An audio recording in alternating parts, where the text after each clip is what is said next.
The crystal water glass shattered against the marble floor.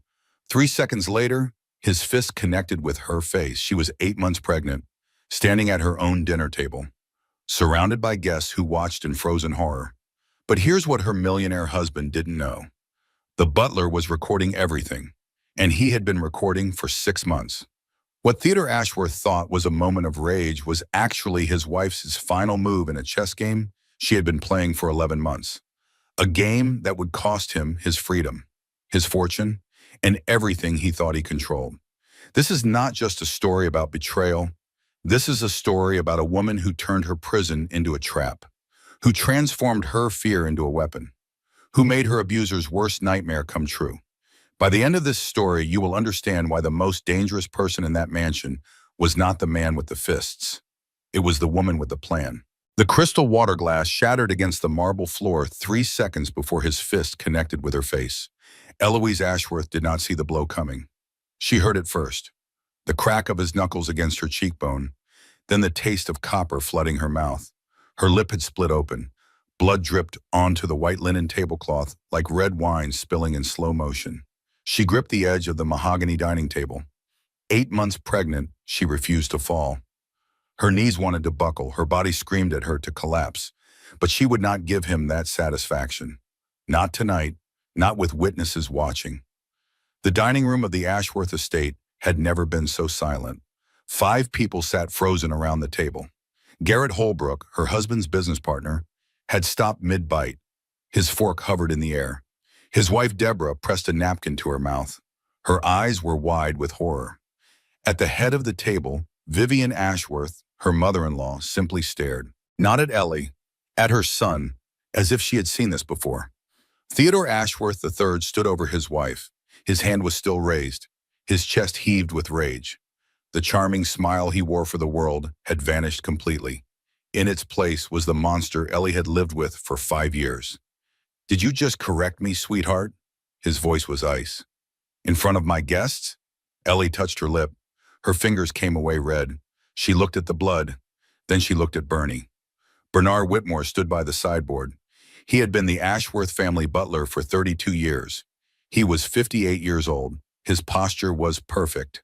His expression was neutral. But his right hand rested on a silver serving tray. And beneath that tray, hidden from everyone's view, his phone was recording. Their eyes met for exactly 1 second. Bernie gave an almost imperceptible nod. Ellie turned back to her husband. "I apologize, Theodore. You were saying the Henderson property closed in March. I was mistaken. It had closed in September." She knew this because that property was part of his hidden assets. The ones he thought she knew nothing about. The ones that would destroy him in court.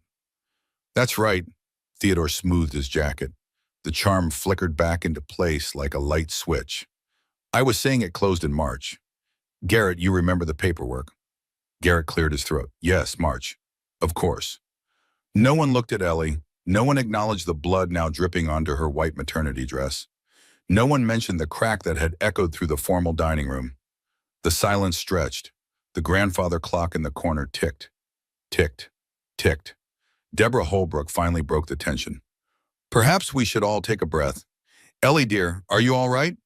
"I'm fine." Ellie's voice was steady. She had practiced that steadiness for years. "I should freshen up. Please excuse me." She walked out of the dining room. Her heels clicked against the marble.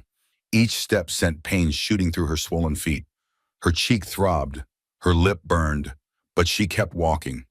Through the hallway lined with oil paintings, past the grand staircase, into the powder room. She locked the door behind her. The mirror showed her exactly what she expected. A red welt forming on her cheekbone. A split lip already swelling. Eyes that had gone hollow years ago. She turned on the cold water, let it run over her trembling hands, pressed a damp towel to her face. Then she smiled. "Finally," she whispered to her reflection. "Finally, I have proof." 11 months of planning, 6 months of secret recordings, countless nights lying awake, waiting for the right moment. And now she had it. Video evidence of Theodore Ashworth III assaulting his 8 months pregnant wife in front of witnesses at his own dinner party. Her divorce lawyer was going to have a field day. The baby kicked, hard. Ellie pressed her hand to her belly. "I know, sweetheart," she murmured. "Mama's scared too, but we're going to be okay. We're going to get out." A soft knock at the door made her freeze. "Mrs. Ashworth?" Bernie's voice low and careful. "May I bring you some ice?" She unlocked the door. Bernie slipped inside. He carried a cloth napkin wrapped around ice cubes. But that was not why he had come. "I got everything," he said quietly.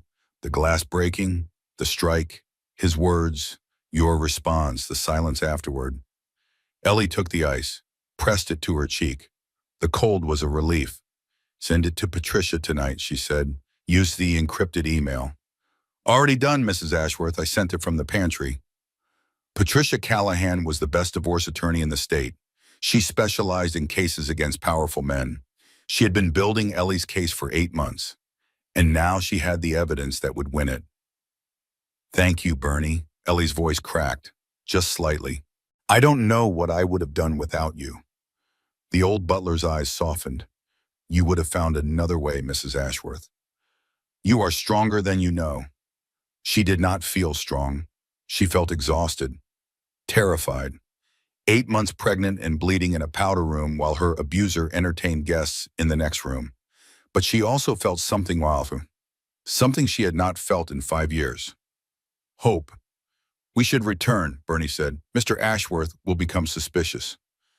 Ellie nodded. She checked her reflection one more time, straightened her shoulders, composed her face into the mask she wore every day. When she walked back into the dining room, Theodore was laughing, telling a story about a golf game. Garrett was chuckling along. Deborah stared at her plate. Vivian sipped her wine and watched everything. "Darling," Theodore stood when he saw her. Ever the gentleman in public. "I am so sorry about earlier. I don't know what came over me. The stress of the Henderson deal.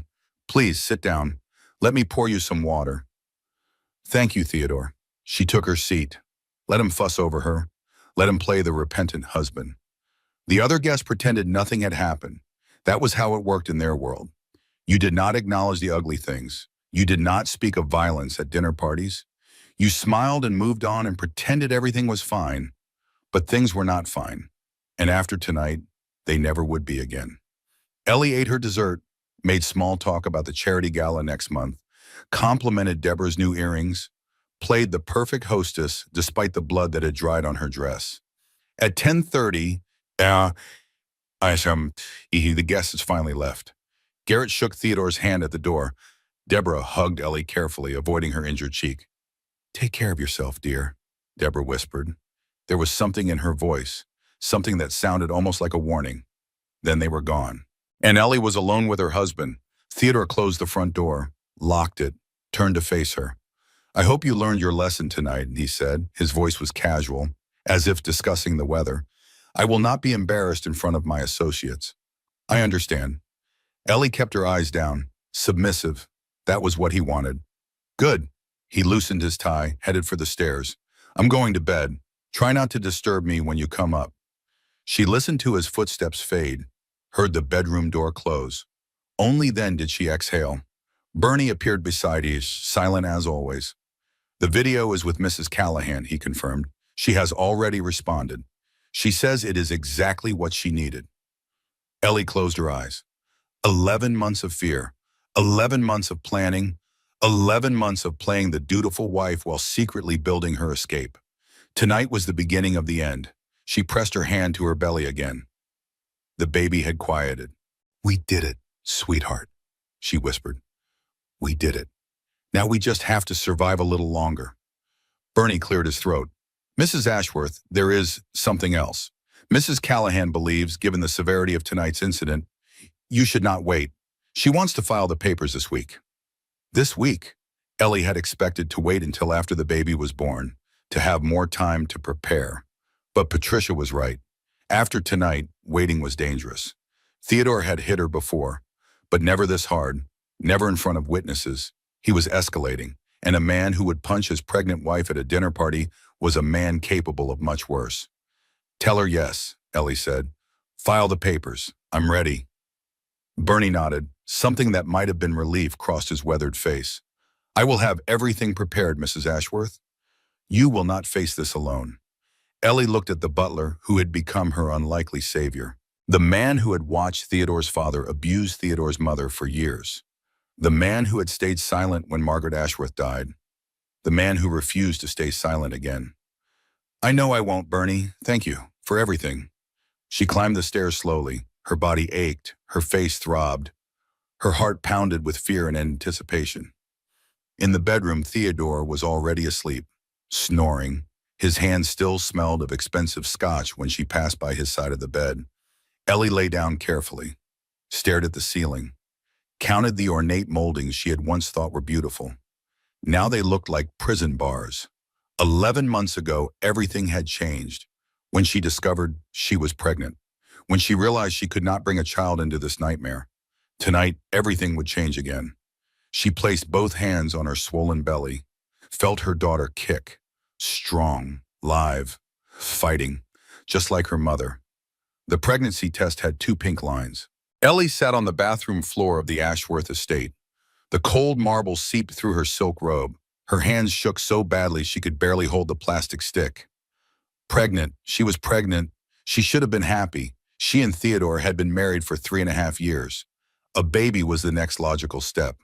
The thing that was expected. The thing that would please his mother and silence the questions at charity events. Instead, she was terrified. Because 3 months ago, Theodore had hit her for the first time. She had burned dinner. A stupid mistake. She had been distracted by a phone call from her mother and forgotten to check the roast. The kitchen had filled with smoke. The fire alarm had screamed. Theodore had come home to chaos. And when Ellie apologized when she tried to explain, his hand had whipped across her face before she could finish her sentence. The backhand had sent her stumbling into the counter. Her hip had bruised. Her cheek had stung for days. Afterward, he had cried. Actually cried. Theodore Ashworth III, who never showed weakness, had knelt before her and begged forgiveness. I don't know what happened, he had said. I've been under so much pressure. The deal with Garrett is falling apart. I took it out on you. That was wrong. I am so sorry, Ellie. It will never happen again. She had believed him. God help her, she had believed him. He had bought her a diamond bracelet the next day, 3 carats. To remind you how much I love you, he had said. She still wore it sometimes when he wanted her to, when he needed to show the world what a generous husband he was. But it had happened again. 2 months after the slap, he grabbed her arm during an argument about her mother visiting. His fingers left bruises that lasted 2 weeks. She wore long sleeves to the country club. Told herself it was an accident. He hadn't meant to grip so hard. Then he threw her phone across the room because she was texting Marcy, her best friend from college. The screen shattered. He bought her a new one the next day. What he didn't tell her was that he had installed tracking software. She found it 3 weeks later when the phone started glitching. By then, the man she had married had disappeared completely. In his place was someone cold, controlling, cruel, and now she was pregnant with his child. Ellie stared at those 2 pink lines, felt her stomach turn, not from morning sickness, from fear. What kind of life would her baby have?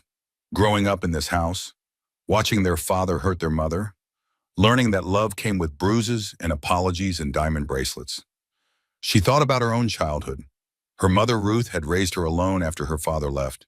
They had been poor. They had struggled. But Ruth had never let anyone hurt her daughter. Had never let anyone make Ellie feel small or afraid. I was so stupid, Ellie thought. The signs were all there. Marcy tried to warn me. Mom had concerns. But I thought I knew better. I thought Theodore was different. He had seemed different at first. Charming, attentive, wealthy beyond anything Ellie had ever known. He had swept into her life when she was a struggling interior designer, barely making rent. He had taken her to 5-star restaurants and private jets and European vacations. The fairy tale proposal had happened in Paris, on the Eiffel Tower, with a ring that cost more than her mother's house. Everyone had said she was so lucky, so blessed, to catch a man like Theodore Ashworth III. No one saw what happened behind closed doors. The bathroom door rattled. Ellie shoved the pregnancy test into her robe pocket. Ellie? Theodore's voice was impatient. Are you almost done? I need to shower before the board meeting. Just a minute. She flushed the toilet, ran the water, checked her face in the mirror. She looked pale, frightened. She pinched her cheeks, forced a smile, opened the door. Theodore pushed past her without a word. He was already undressing, already focused on his next meeting, his next deal, his next conquest. He did not notice that his wife's world had just tilted on its axis. Ellie went downstairs. Bernie was setting out breakfast in the sunroom. Fresh fruit, croissants, coffee that she suddenly could not stomach. "Good morning, Mrs. Ashworth." Bernie's voice was formal, professional, but his eyes were kind. "May I bring you some tea instead?" She nodded, sank into a chair, stared out at the manicured gardens that she had once loved. Now they felt like the walls of a very beautiful prison. Bernie returned with chamomile tea, set it before her, hesitated. "Mrs. Ashworth," he said quietly, "if I may be so bold, you seem troubled this morning." Ellie looked up at the butler. In 3.5 years of marriage, Bernie had been a constant presence. Always professional, always discreet. She knew almost nothing about him personally, but she had seen the way he watched Theodore sometimes. The flicker of something in his eyes that looked almost like disgust. "I'm fine, Bernie, just tired." He nodded, but he did not leave immediately. Instead, he straightened the silverware that did not need straightening. "I have served this family for 32 years, he said. His voice was barely above a whisper. "I served Mr. Ashworth Sr. before his passing, and Mrs. Margaret Ashworth before her accident." Ellie's hand tightened on her teacup. Margaret Ashworth, Theodore's mother, who had died from a fall down the stairs when Theodore was 25. "I saw many things in this house, Mrs. Ashworth. Things I wish I had not seen. Things I should have spoken about, but did not." He met her eyes. The kindness there had sharpened into something else, something fierce. "I will not make that mistake again." Then he was gone. Back to the kitchen, back to his duties, as if the conversation had never happened. Ellie sat frozen. Her tea grew cold. Her mind raced. Bernie knew. He knew what Theodore was, what Theodore did, and he was offering something, an alliance, a witness, a way out. But she could not think about that now. She had a more immediate problem. She was pregnant, and she had to decide what to do about it. 2 weeks later, she sat in Dr. Caroline Webb's office for her first prenatal appointment. Dr. Webb was highly recommended, expensive, the kind of doctor wealthy women in the city trusted with their pregnancies. She was also observant. "Mrs. Ashworth," Dr. Webb's voice was gentle, "I noticed some bruising on your wrist during the examination. Would you like to tell me about that?" Ellie's heart stopped. She had forgotten about the bruise. Theodore had grabbed her 2 days ago when she asked about attending her mother's birthday. "I bumped into a door frame," she said. The lie came automatically now. "I'm so clumsy." Dr. Webb did not look convinced, but she did not push. "I understand." She wrote something on her notepad. "Mrs. Ashworth, I want you to know that this office is a safe space. Anything you tell me is confidential. And if you ever need to talk about anything at all, I am here." She handed Ellie a business card. It had her direct line, not the office number, her personal cell phone. "If you ever need to reach me," Dr. Webb said carefully, "for any reason, day or night, please call." Ellie took the card. Her hand was trembling. She tucked it into the lining of her makeup bag where Theodore would never look. "Thank you, Dr. Webb." Her voice was barely a whisper. "I appreciate that." She did not call. Not that day, not that week. She was still telling herself that things would get better, that the pregnancy would change Theodore, that he would become the man she had married. But things did not get better. They got worse. Theodore was furious when she told him about the baby. Not happy, not excited, furious. "I suppose you'll finally be useful for something," he had said. Cold, dismissive, as if she were a piece of equipment that had finally started working. That night, lying in bed while he slept, Ellie made a decision. She would not raise her child in this house. She would not let her baby grow up watching their mother flinch at footsteps. She would not perpetuate this cycle of violence. She was going to get out. She pressed her hand to her still, flat stomach, whispered into the darkness, "I won't let him do this to you. I promise. I'm going to get us out of here, whatever it takes." The next morning, she retrieved Dr. Webb's card from her makeup bag, stared at the number for a long time. Then she put it back. She was not ready yet. She needed a plan. She needed help. But for the first time in 3 years, she had something she had almost forgotten. She had hope. 3 months into her pregnancy, Ellie started planning in earnest. The challenge was enormous. Theodore controlled everything. Their joint bank accounts were in his name. The credit cards were in his name. Her car had GPS tracking that he monitored from his phone. Her new phone had tracking software too. She had no money of her own, no resources, no way to escape without him knowing. She had signed a prenuptial agreement before their wedding. At the time, it had seemed reasonable. Theodore was wealthy, she was not. Of course he wanted to protect his assets. Now that agreement felt like a noose around her neck. If she divorced him, she would get nothing. A small settlement, enough to survive for a few months. Then she would be alone, pregnant, broke, unable to fight him for custody of their child. Theodore would use every resource at his disposal to destroy her. She had seen what he did to business rivals, the lawsuits, the smear campaigns, the systematic dismantling of careers and reputations. She could not fight him alone. She needed help. Bernie found her in the garden one afternoon. She was sitting on the stone bench by the roses, staring at nothing. Her hands were wrapped around her belly. "Mrs. Ashworth." Bernie approached carefully, like he was approaching a frightened animal. "May I speak with you?" She looked up. The butler stood before her. His posture was perfect as always, but there was something different in his expression. A decision had been made. "Of course, Bernie. What is it?" He sat down beside him. The first time in 3 years he had ever done so. The informality of it startled her. "I told you I would not make the same mistake again," he said quietly. "I meant it." Ellie waited. Her heart was pounding. "I served Margaret Ashworth for 15 years, Bernie continued. "She was a kind woman, a gentle woman. She deserved better than what she received." "What do you mean?" Bernie was silent for a long moment.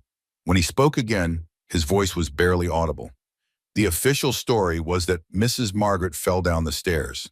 A tragic accident. But I was there that night, Mrs. Ashworth. I saw what really happened." The blood drained from Ellie's face. "What did you see?"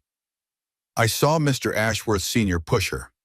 The words hung in the spring air. A bird sang somewhere in the garden. The fountain bubbled peacefully, and Ellie's entire understanding of her husband's family shifted. "Theodore's father murdered his mother?" Bernie nodded slowly. "I was young then, afraid. Mr. Ashworth Sr. threatened me, said he would destroy me if I spoke. I believed him, so I stayed silent. For 30 years I have carried that guilt." His weathered hands trembled. For the first time, Ellie saw the old man beneath the professional facade. "I watched Theodore grow up," Bernie said. "I watched him become his father. The same temper, the same cruelty, the same need to control. I told myself it was not my place to interfere, that I was only a servant." He turned to look at her directly. His eyes were wet. "Then I saw what he did to you, Mrs. Ashworth. The bruises you try to hide, the way you flinch when he raises his voice, and I knew I could not stay silent again." Ellie's own eyes filled with tears. "Bernie, I don't know what to say." "Say that you will let me help you. I have resources, contacts. I can document what he does. I can record evidence. I can help you build a case that will set you free." "Why would you do this? You've served this family for decades. Theodore pays your salary." Bernie smiled sadly. "Theodore pays for my labor, Mrs. Ashworth. He has never earned my loyalty. Margaret Ashworth earned that, and I failed her. I will not fail you." Something broke inside Ellie then. The dam she had built around her emotions crumbled. She began to cry. Not delicate tears. Deep, wrenching sobs that shook her whole body. Bernie handed her a handkerchief, waited patiently while she wept. When she finally composed herself, she asked the obvious question. "What do we do?" "First, we document everything. I will set up recording devices in the common areas of the house. They will capture his outbursts, his violence, his threats. Nothing in the bedroom or bathroom. That would be inadmissible. But the living room and the dining room and his study, anywhere you might be alone with him where he loses control." "Is that legal?" "We are in a one-party consent state. As long as one person being recorded knows about it, it is legal. You will know. That is enough. Ellie nodded. Her mind was racing. What else? You need a lawyer, someone who specializes in divorcing powerful men, someone who cannot be bought or intimidated. Do you know anyone like that? Bernie almost smiled. I know exactly the person. Her name is Patricia Callahan. My sister works at a medical clinic that Mrs. Callahan has used in the past. I can arrange a meeting. Theodore will think you are attending a prenatal appointment. A prenatal appointment? So simple, so innocent. Theodore would never suspect. Bernie, if he finds out what we're doing, he will not find out. I have kept secrets in this house for 32 years, Mrs. Ashworth. I know how to be invisible.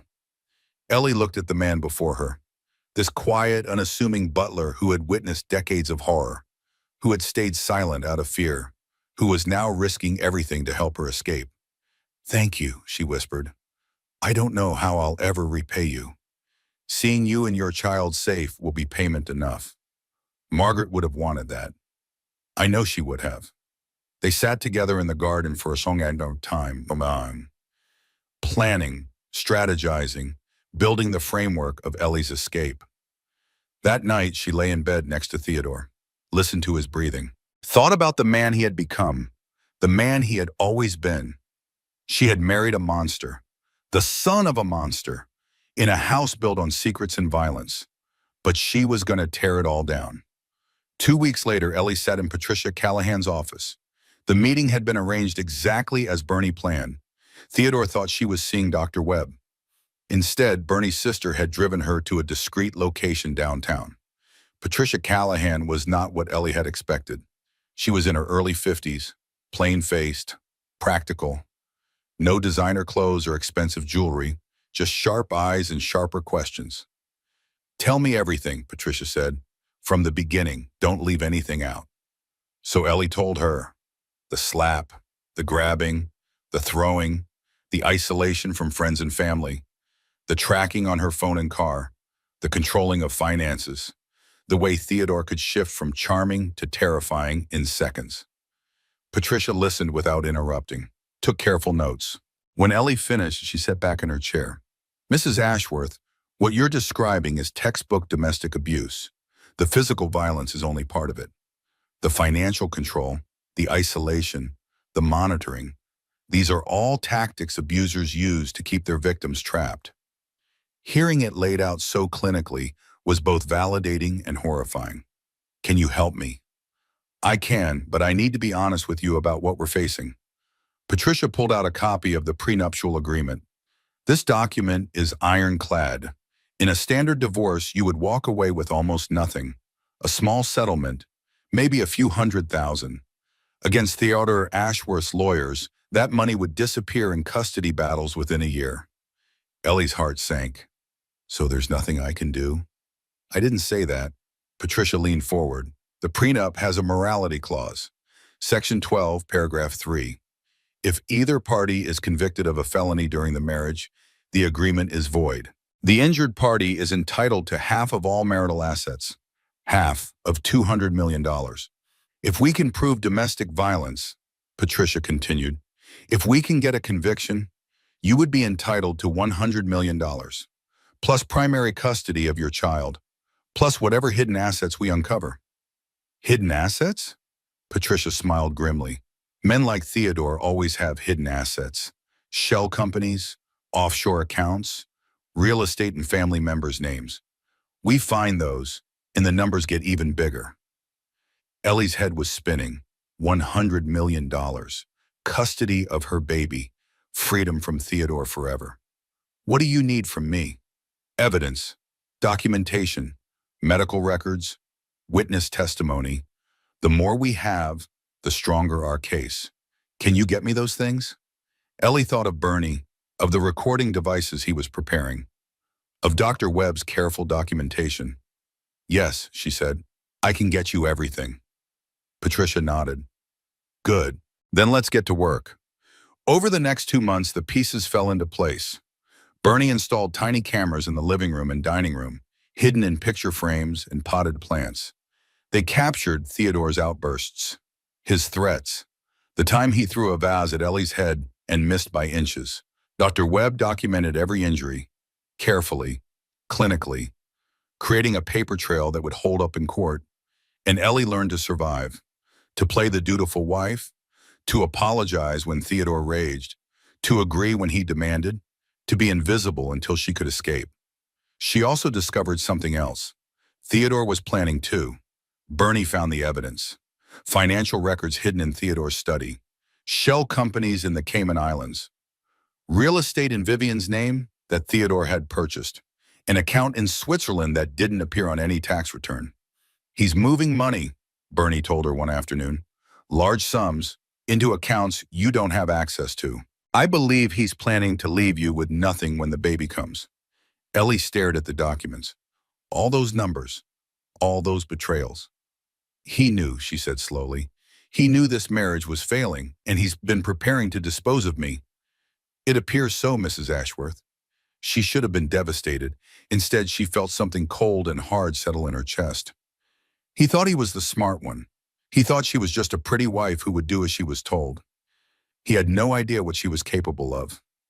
Send copies of everything to Patricia, she said, and keep looking. There's probably more. Yes, Mrs. Ashworth. Bernie paused at the door. If I may say so, Mrs. Ashworth.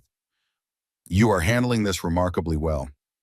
Ellie smiled. It was not a nice smile. My husband thinks he's going to destroy me, Bernie. He's wrong. I'm going to destroy him first. The mistress had a name, Savannah Pierce, 29 years old, interior designer, blonde, beautiful. Working on the Ashworth corporate offices for 8 months. 8 months, the same length of time Ellie had been pregnant. Bernie had found the receipts. Hotel rooms at the Grand Marquis downtown, jewelry from Tiffany's, an apartment lease on the Upper East Side paid for through one of Theodore's shell companies. Theodore had been cheating on her throughout her entire pregnancy. While she was sick with morning sickness, he was with Savannah. While she was going to prenatal appointments, he was buying his girlfriend diamonds. While she was decorating the nursery, he was setting up a love nest. Ellie sat in the guest bedroom that had become her secret planning room. The documents were spread before her. Credit card statements, hotel invoices, the apartment lease with Savannah's name on it. She should have felt devastated, heartbroken, betrayed. Instead, she felt clarity. He was planning our baby's nursery while buying her an apartment. He touched my belly at night and touched her during the day. I was being replaced before I'd even given birth. The rage that had been building for months crystallized into something cold and useful. Not the hot anger that led to mistakes. The cold anger that led to victory. She called Patricia that evening. Theodore was at a business dinner that she now knew meant Savannah's apartment. We have more evidence, she said. He's having an affair. That's useful but not criminal, Patricia replied. However, the apartment paid for through a shell company is financial misconduct. The hidden assets are fraud. We're building a very strong case, Ellie. There's something else I want to do. What's that? I want to meet her, Savannah Pierce. Patricia was silent for a moment. That could be dangerous. If Theodore finds out, he won't. I have a plan. The plan was simple. Bernie would arrange the meeting, a coffee shop in a neighborhood Theodore never visited. Ellie would go alone, and she would turn her husband's mistress into another ally. It was risky. Savannah could be loyal to Theodore. She could tell him about the meeting. She could ruin everything. But Ellie had been watching. Savannah was 29, young, impressionable, probably believing Theodore's lies about his marriage, about his wife, about his intentions. Women like Savannah didn't fall for married men because they were evil. They fell because they were lied to, manipulated, told that the wife was crazy or cold or already out the door. Ellie knew those lies because Theodore had told them to her, about his first girlfriend, about his college sweetheart, about every woman who had come before. Savannah was not the enemy, Theodore was, and Ellie was going to show her the truth. The meeting happened on a Tuesday afternoon. Ellie wore a loose coat that hid her pregnancy. She arrived at the coffee shop early, chose a booth in the back, ordered tea she didn't intend to drink. Savannah Pierce walked in at exactly 2:15. She was even prettier in person, tall, slim, designer clothes that Theodore had probably paid for. She looked nervous, defensive, ready for a confrontation. Ellie stood, extended her hand. "Thank you for coming, Savannah. Please sit down." Savannah hesitated, then slid into the booth across from her. Her eyes darted around the cafe, looking for cameras, for witnesses, for Theodore. "I don't know what you think you're going to accomplish with this," Savannah said. Her voice was sharp but uncertain. "Theodore told me about you, about your mental problems, about how you've been trying to trap him." Ellie almost laughed. Mental problems. Of course, that was the story Theodore would tell. "Let me ask you something, Savannah. Has Theodore ever grabbed you hard enough to leave bruises?" The color drained from Savannah's face. Just for a second. Then the defensive mask returned. "I don't know what you're talking about. Has he ever thrown something at you when he was angry? A phone, a glass, maybe just shoved you into a wall during an argument?" Savannah's hand trembled around her coffee cup. "He told you I was crazy," Ellie continued, "that I was unstable, that our marriage was already over, that he was just staying until, what, until some business deal closed? Until the timing was right?" "He said you were separated." Savannah's voice was quieter now. "That you were staying for the money, that you didn't care about each other anymore." "We're not separated. We've never been separated. I've been living with him, sharing his bed, carrying his child for 8 months. The same 8 months he's been seeing you." She slid a folder across the table. Inside were the medical records, the photographs of bruises, Dr. Webb's careful documentation of injuries. "This is what Theodore does to women he claims to love. This is what he did to me. And in 6 months, when he's tired of you, he'll do the same." Savannah stared at the folder.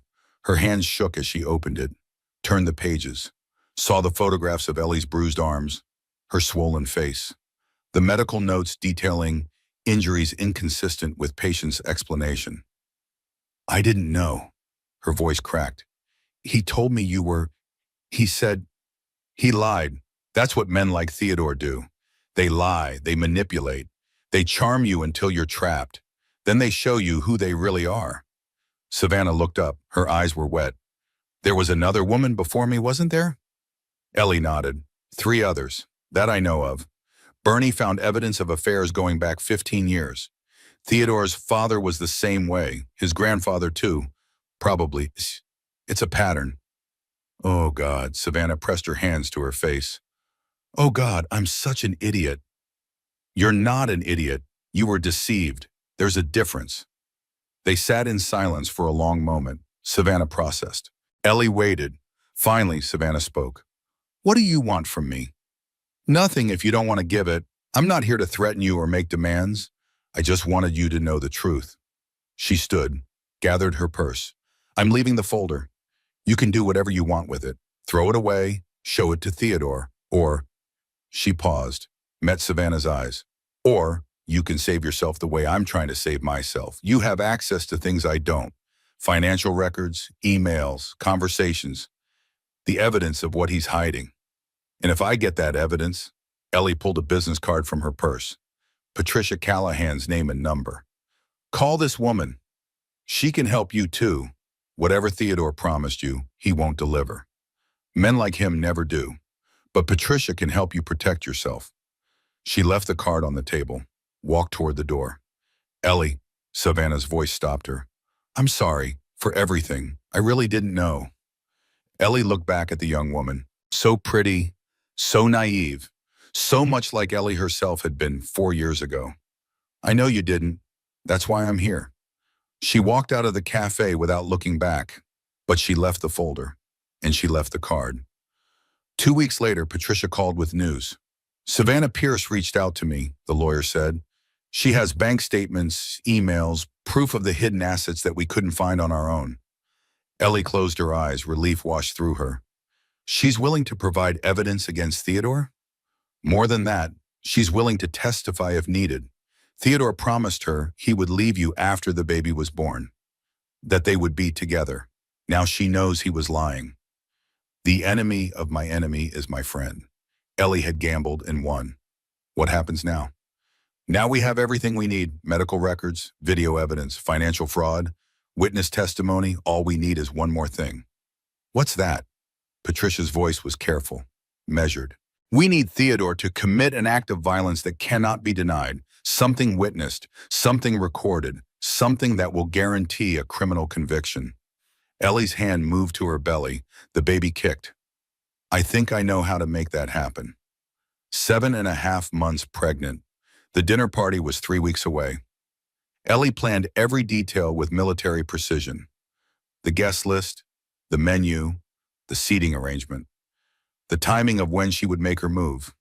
Theodore had to believe it was his idea. That was crucial. If he suspected she had manipulated the situation, everything would fall apart. So she planted seeds. Darling, I was thinking we haven't entertained in months. She made her voice casual, wifely, boring. People might start to talk. Theodore looked up from his laptop. Talk about what? About us, about the baby, about why we're suddenly so private. She shrugged. You know how the country club wives gossip. I just thought a small dinner party might quiet things down. He considered this. Theodore cared deeply about appearances, about what people thought, about maintaining the image of the perfect, successful businessman with the perfect, beautiful wife. That's not a terrible idea, he admitted. Who would we invite? Garrett and Deborah, of course, and your mother. Just a small, intimate gathering. Theodore nodded slowly. Garrett has been asking about coming over. He wants to discuss the Henderson development. The Henderson development, the property that had closed in September, not March. The property that was part of Theodore's hidden assets. The property he thought Ellie knew nothing about. Perfect, she said sweetly. I'll have Bernie arrange everything. The date was set for the following Saturday. Ellie threw herself into preparations with visible enthusiasm. Theodore was pleased. His wife was finally being useful, finally performing her role properly. He had no idea what she was really preparing. Bernie installed 3 additional cameras in the dining room. Tiny, invisible, undetectable. They captured multiple angles. The one on his phone would record audio. The others would provide visual evidence from every direction. Patricia reviewed the plan. It's risky, she said during their phone call. If he doesn't react the way you expect, he will. I know my husband. I know exactly what triggers him. And if he hurts you badly, if something happens to the baby? Ellie's hand pressed against her stomach. The baby was active today. Kicking, squirming, fighting. I'll be careful. I'll position myself near the table. If he strikes, I'll brace myself against it. The witnesses will intervene before he can do real damage. You're very brave, Ellie. I'm not brave. I'm desperate. There's a difference. The week before the dinner party, Theodore found out about her meeting with Savannah. Ellie never discovered how. Perhaps Savannah mentioned it to someone. Perhaps one of Theodore's contacts saw them at the cafe. It didn't matter.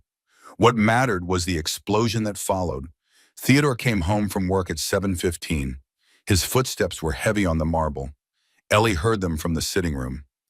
Heavy meant danger. She had learned that years ago. She stood, prepared herself.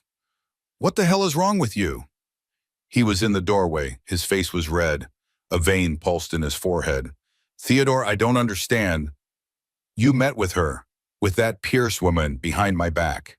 Ellie kept her voice calm, confused, innocent. I don't know what you're talking about. Don't lie to me. He crossed the room in 3 strides, grabbed her shoulders, shook her. Someone saw you at a coffee shop downtown, chatting with my interior designer like old friends. Theodore, you're hurting me. His grip tightened. What did you tell her? What lies did you spread? I didn't tell her anything. I was just having coffee. She happened to be there. We exchanged pleasantries. Liar. He shoved her away. She stumbled, caught herself on the arm of the sofa. Her hands went instinctively to her belly. If you embarrass me, Theodore hissed, if you say one word to anyone about our private business, I will destroy you. You'll never see that baby. You'll die homeless and alone. Do you understand me?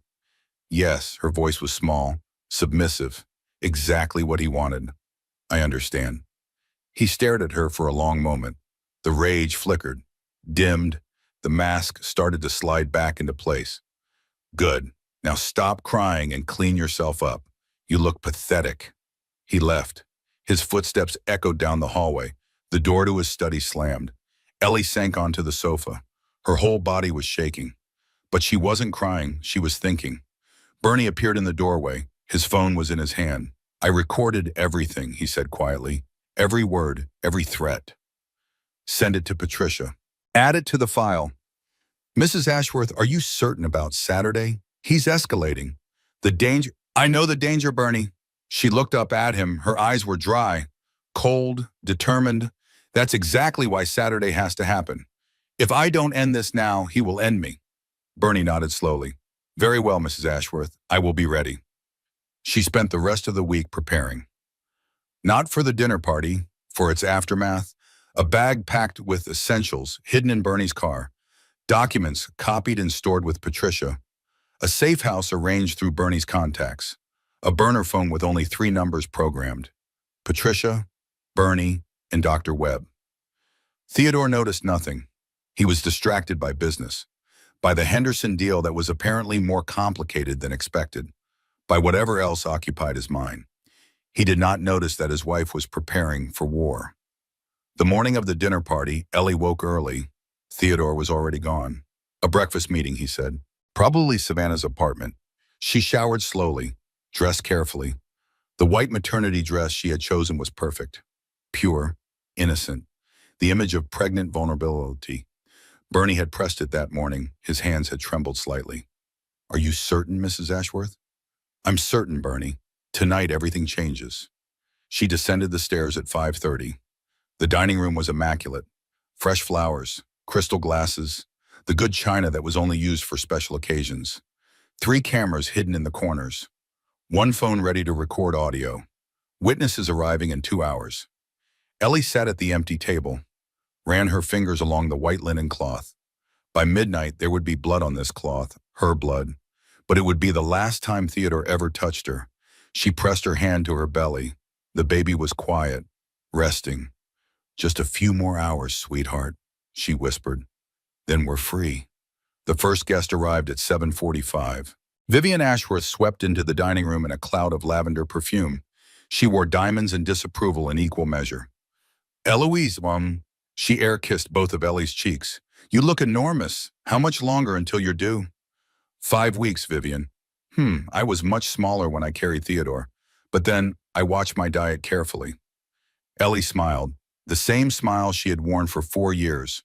Polite, blank, giving nothing away. Garrett and Deborah Holbrook arrived at 8. Garrett was Theodore's oldest business partner. 50 years old. Distinguished gray at his temples. He shook Ellie's hand with practiced courtesy. Deborah was warmer. She hugged Ellie carefully, mindful of the pregnancy. You look beautiful, dear. Pregnancy suits you. Thank you, Deborah. Please come in. Theodore should be down shortly. Theodore appeared at 8:15. He had changed into a fresh suit. His smile was brilliant, charming. The Theodore the world saw at charity galas and board meetings. Garrett, Deborah, thank you for coming. He clasped Garrett's hand, kissed Deborah's cheek. Mother, you look radiant as always. The performance was flawless, as it always was. They moved to the dining room. Bernie served wine. Ellie declined, citing the pregnancy. Theodore drank freely. 1 glass, 2, 3. The conversation flowed. Business ventures, real estate deals, charity committees, the empty chatter of wealthy people with nothing real to say. Ellie played her part. She laughed at Theodore's jokes. She agreed with Vivian's pronouncements. She complimented Deborah's jewelry and listened to Garrett's golf stories. Bernie stood by the sideboard. His hand rested on the silver tray. Beneath it, his phone recorded everything. By 9:30, Theodore was on his 5th glass of wine. His voice was louder, his gestures broader, the careful control starting to slip. Garrett was telling a story about the Henderson property, something about a zoning dispute, a delay in construction. It closed in March, didn't it? Garrett said. I remember because it was right before my daughter's birthday. That's right, Theodore nodded. March, the paperwork was a nightmare. Ellie saw her opening. I thought it was September. Her voice was casual, innocent, just making conversation. The room went quiet. Theodore turned to look at her. His smile didn't change, but something shifted in his eyes. What did you say, sweetheart? The Henderson property. I thought you mentioned it closed in September, but I must be mistaken. She knew she wasn't mistaken. She had seen the documents. The property had closed in September, and it had been purchased through one of Theodore's hidden shell companies, a company that didn't officially exist. If Theodore acknowledged September, he would reveal the shell company to Garrett. If he insisted on March, he would contradict legal documents. Either way, she had exposed a lie. Theodore's smile tightened. It was March, darling. You're confused. Of course, I apologize. You were saying, Garrett? The conversation resumed, but something had changed. Theodore's grip on his wine glass was white-knuckled. His jaw was clenched. Ellie could feel his rage building. She knew the signs. The temperature in the room seemed to drop. The next 20 minutes were excruciating. She could see Theodore struggling to maintain composure. Each time she spoke, his eyes narrowed. Each time she smiled, his mouth tightened. By 10, the tension was suffocating. Even the guests felt it. Deborah kept glancing between Theodore and Ellie. Garrett's laugh had become nervous. Even Vivian, usually oblivious, had grown quiet. Dessert was served, a chocolate torte that Ellie couldn't taste. Her hands were steady as she lifted her fork. Her heart was pounding. Theodore emptied his sixth glass of wine, and Ellie made her final move. Theodore, I forgot to mention, I ran into Judge Hendricks at the market yesterday. He asked about the Henderson property. Something about the closing date? It was a lie. She had never met Judge Hendricks, but the name was significant. Hendricks was the judge who had overseen the property transfer. If he was asking questions, something was wrong. Theodore's mask cracked. You spoke to Judge Hendricks? Just briefly. He seemed curious about the timeline. Theodore slammed his wine glass on the table. The crystal stem shattered. Red wine spilled across the white linen like blood. Did you just correct me, sweetheart? His voice was ice. In front of my guests? Ellie opened her mouth to respond. His fist connected with her face. The force of the blow snapped her head to the side. She tasted blood. Her lip had split open. Pain exploded across her cheekbone, but she did not fall. 8 months pregnant, she gripped the table edge. She refused to fall. The silence that followed was absolute. Deborah gasped. Garrett froze with his fork halfway to his mouth. Vivian's wine glass stopped midway to her lips, and Bernie, stationed by the sideboard, held his phone steady, recording every second. Theodore, Garrett's voice was strangled. That's enough. But Theodore wasn't listening. The mask was gone. Only the monster remained. He grabbed Ellie's arm, yanked her from her chair, dragged her toward the doorway. If you think you can embarrass me, he snarled, you're even stupider than I thought. He threw her toward the stairs. She caught herself on the banister, her hands wrapped around the polished wood, her belly pressed against the railing. One more push, one more shove, and she would fall. Deborah screamed, Someone call 911! Theodore froze. Reality crashed back into his eyes. He looked at his wife, at the blood on her face, at the witnesses staring in horror. This is a private matter. His voice was hoarse. Everyone needs to calm down. No, Garrett stood. His face was pale. Deborah, make the call. Deborah already had her phone out. Her hands were shaking, but her voice was clear. I need an ambulance and police. There's been an assault. Theodore lunged toward her. Garrett stepped between them. Don't, Theodore. Just don't. For a moment, Ellie thought Theodore would hit Garrett too. His fists were clenched. His whole body trembled with rage. Then something in his eyes shifted. The businessman took over, calculating, assessing, recognizing that he had lost. Fine. He smoothed his jacket, tried to reassemble the mask. It was a misunderstanding. Ellie provoked me. She'll tell you. He turned to his wife. His smile was back. Charming, reasonable. Tell them, sweetheart. Tell them it was a misunderstanding. Ellie straightened. Blood dripped from her lip onto her white dress. Her hand cradled her belly. No, her voice was clear, strong. It wasn't a misunderstanding. You hit me, in front of witnesses, and everything is on video. Theodore's face went white. Bernie stepped forward. His phone was in his hand. I have recorded the entire evening, Mr. Ashworth. Every word, every action. The footage has already been transmitted to Mrs. Ashworth's attorney. The sound of sirens approached in the distance. Theodore looked at his wife, at his butler, at the guests who would testify against him. You set me up. His voice was barely a whisper. This whole thing was a trap. Ellie smiled. It was not a nice smile. Yes, Theodore, it was. And you walked right into it. The sirens grew louder. Red and blue lights flashed through the windows. Then a sharp pain shot through Ellie's abdomen. She gasped, doubled over. Ellie? Deborah rushed to her side. Ellie, what's wrong? Another contraction, stronger, more urgent. The baby. Ellie's voice cracked. The baby's coming. The ambulance ride was a blur of sirens and fluorescent lights. Ellie lay on the stretcher. Contractions tore through her body in relentless waves. Too fast, too strong. 8 weeks early, a young paramedic held her hand. His name tag said Ryan. He had kind eyes. You're going to be okay, Ryan said. Both of you. Just breathe. Ellie breathed, in and out, but her mind was elsewhere. Theodore was being arrested. She had seen the handcuffs through the ambulance doors before they closed. Garrett was giving a statement to the police.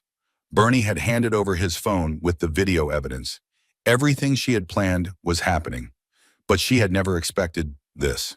Premature labor, triggered by trauma, by fear, by a blow from her husband that had sent her body into crisis. If her baby didn't survive, none of it mattered.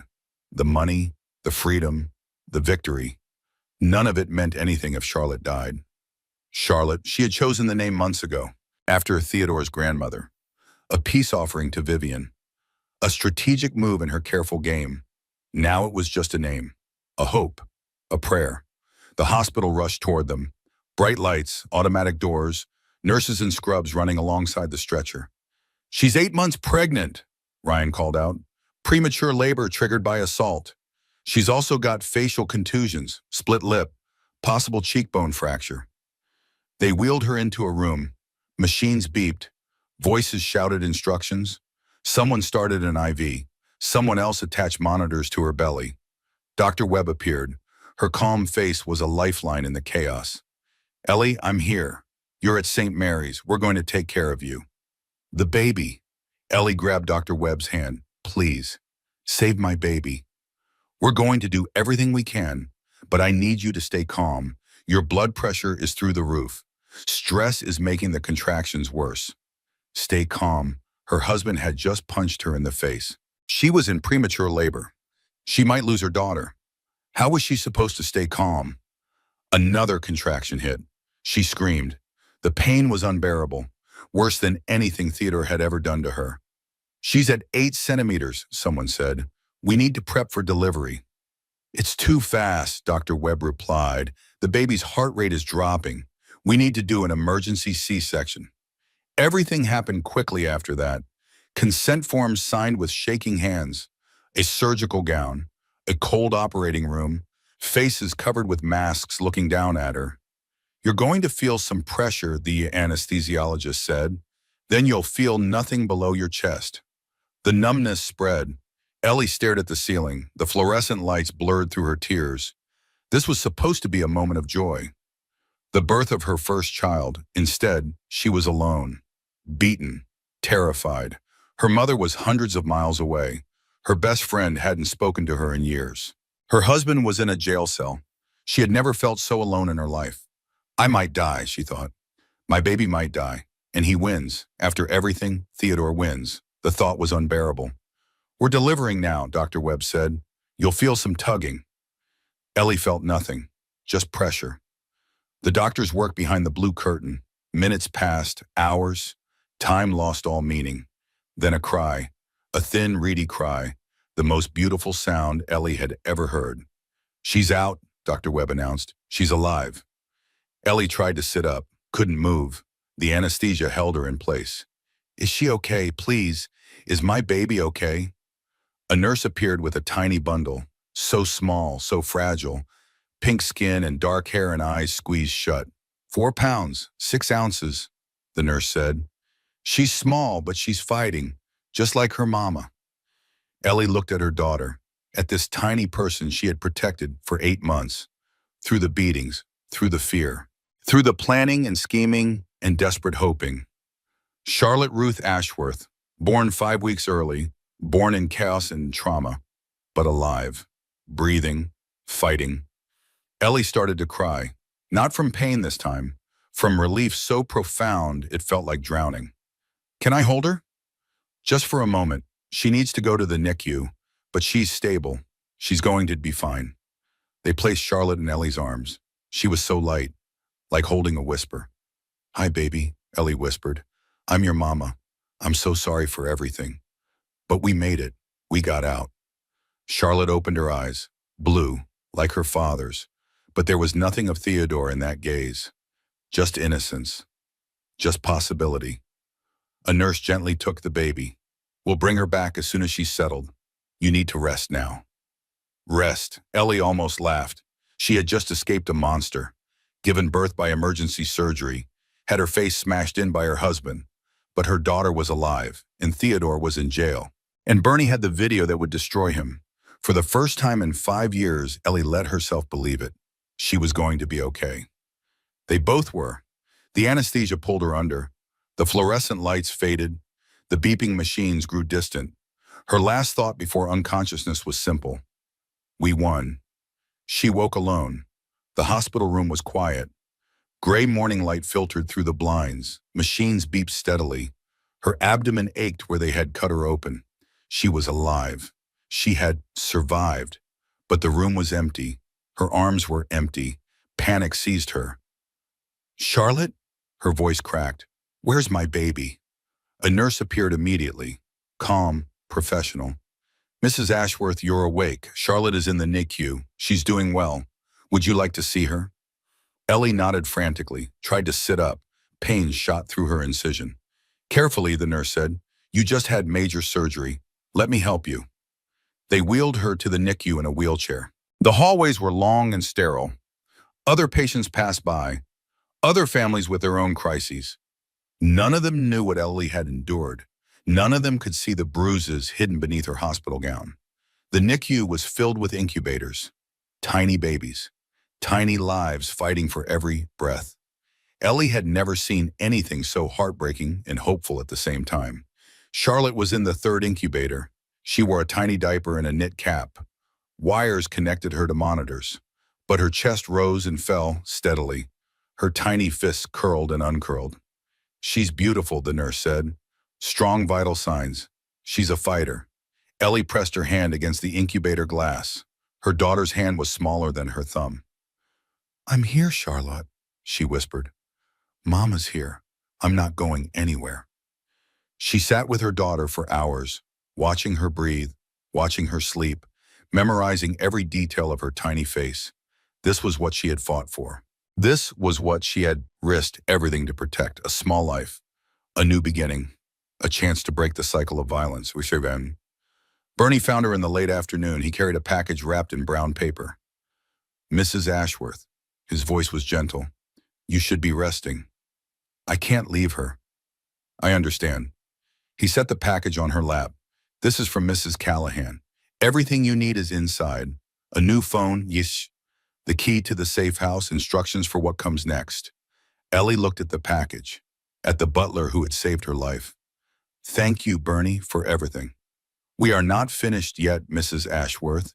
Mr. Ashworth posted bail this morning. The restraining order is in place, but he is a dangerous man. You cannot return to the estate. I know. The safe house is ready. As soon as you and Charlotte are discharged, I will take you there myself. A safe house, a new phone, a restraining order, a divorce case that was now guaranteed to succeed. Ellie had won. But it didn't feel like victory. It felt like survival. What about you, Bernie? Theodore will know you helped me. He'll destroy you. Bernie smiled sadly. I am an old man, Mrs. Ashworth. I have served terrible people for too long. Whatever Mr. Ashworth does to me is a small price for finally doing the right thing. She reached out, took his weathered hand. I won't let him hurt you, Bernie. When this is over, you'll be taken care of. I promise. You don't owe me anything, Mrs. Ashworth. Seeing you and Charlotte safe is all I need. They sat together in the NICU, watching Charlotte breathe, watching her fight. 2 survivors, 2 witnesses, 2 people who had chosen courage over silence. Tomorrow the battle would continue. Lawyers and courtrooms and the slow machinery of justice. But today, in this quiet room surrounded by tiny lives and beeping machines, Ellie allowed herself to feel something she had almost forgotten: peace. The safe house was a small apartment above a bakery in a neighborhood Theodore had never visited. Bernie drove Ellie and Charlotte there 3 days after the birth. The car wound through unfamiliar streets, past shops and restaurants, and people living ordinary lives. Ellie held Charlotte close. The baby slept against her chest. So small, so trusting. The apartment was clean and simple. 2 rooms, a kitchen, a bathroom. Nothing like the Ashworth estate with its marble floors and crystal chandeliers. It was perfect. "The rent is paid for 6 months," Bernie explained. "Mrs. Callahan arranged everything. Groceries will be delivered weekly. No one knows you are here." Ellie walked through the room slowly, touched the second-hand furniture, looked out the window at the street below. This was freedom, not luxury, not wealth, just safety. That first night she couldn't sleep. Charlotte was in a bassinet beside the bed, borrowed from Bernie's sister. The sheets smelled like lavender. The radiator clanked softly. Every sound made Ellie jump, every creak of the floor, every car passing on the street below. She checked the lock 7 times, looked out the window every hour, listened for footsteps that never came.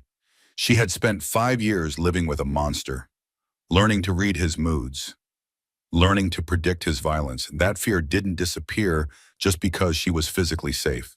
She lay awake until dawn, watching Charlotte breathe, counting the shadows on the ceiling. But she also felt something else, something fragile and unfamiliar.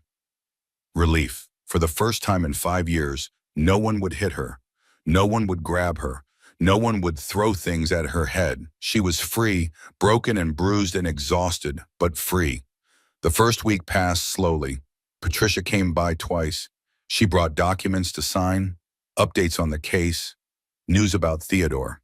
"He's claiming self-defense," Patricia said. "Says you provoked him. That you attacked him first and he was just protecting himself." Ellie laughed bitterly. "I was 8 months pregnant. I weigh 140 pounds. He weighs 220. Who's going to believe that? No one. We have the video, we have medical records, we have witness statements from Garrett and Deborah. His defense is desperate. What about the prenup? The morality clause is triggered by the felony charges. Even if he pleads down, even if he avoids prison, the clause still applies. You're entitled to half of everything." Half of everything. It still didn't feel real. "And the hidden assets?" Patricia smiled. "Savannah came through. The Swiss accounts, the shell companies, the real estate in his mother's name.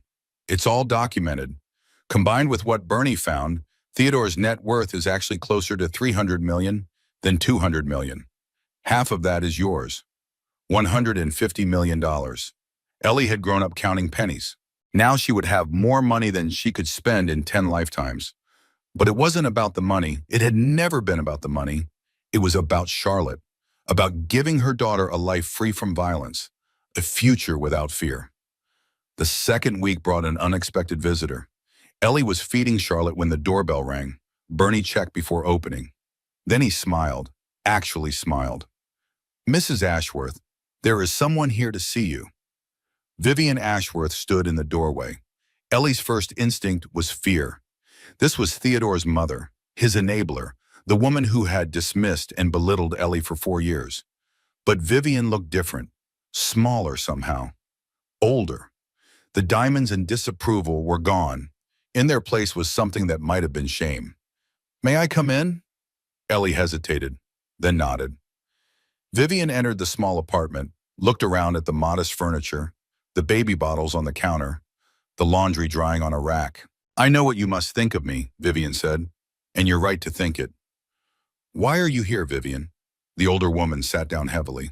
She looked exhausted, as if she hadn't slept in days. "I know what my son is," she said quietly. "I've always known, because his father was the same way." Ellie said nothing, waited. "Harold hit me for 30 years, started on our wedding night, never stopped until the day he died."